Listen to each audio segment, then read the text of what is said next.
Thrissur ATM കൊള്ള നിർണായക തൊണ്ടി മുതൽ കണ്ടെത്തി. ATM കൊള്ള നടത്തിയ പ്രതികളുമായി തൃശൂരിൽ പോലീസ് തെളിവെടുത്തു. തെളിവെടുപ്പിനിടെ താണിക്കുടം പാലത്തിൽ നിന്നും നിർണായക തൊണ്ടി മുതലായ 2 ATM ട്രേകൾ കണ്ടെടുത്തു. SBI ATM കോർഡിനേറ്റർ ATM ട്രേകൾ SP-യുടേതാണെന്ന് സ്ഥിരീകരിച്ചു.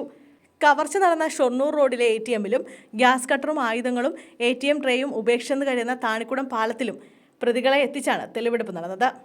ആദ്യം ഷൊർണൂർ റോഡിലെ ATM-ലാണ് തെളിവെടുപ്പ് നടന്നത്. കൗണ്ടറിനുള്ളിൽ കടന്ന് ATM കട്ടർ ഉപയോഗിച്ച് മുറിച്ച സബീർ ഖാനെയും സ്ക്വീൻ ഖാനെയും കൗണ്ടറിനുള്ളിലേക്ക് കയറ്റി തെളിവെടുത്തു. പുഴയിലേക്ക് ആയുധങ്ങളും ATM ഭാഗങ്ങളും വലിച്ചെറിഞ്ഞുവെന്ന മൊഴിയുടെ അടിസ്ഥാനത്തിലാണ് താണിക്കുടം പാലത്തിലേക്ക് പ്രതികളെ എത്തിച്ചത്. കൊള്ളയുടെ മുഖ്യ ആസൂത്രധാരൻ മുഹമ്മദ് ഇക്രത്തെ മാത്രമാണ് ഇവിടെ പോലീസ് വാഹനത്തിൽ നിന്നും ഇറക്കിയത്. മുഹമ്മദ് ഇക്രം ATM ട്രേ കളഞ്ഞ സ്ഥലം കാണിച്ചു നൽകി. പുഴയിലിറങ്ങിയ സ്കൂബ ടീം അംഗങ്ങളും പരിശോധന നടത്തി.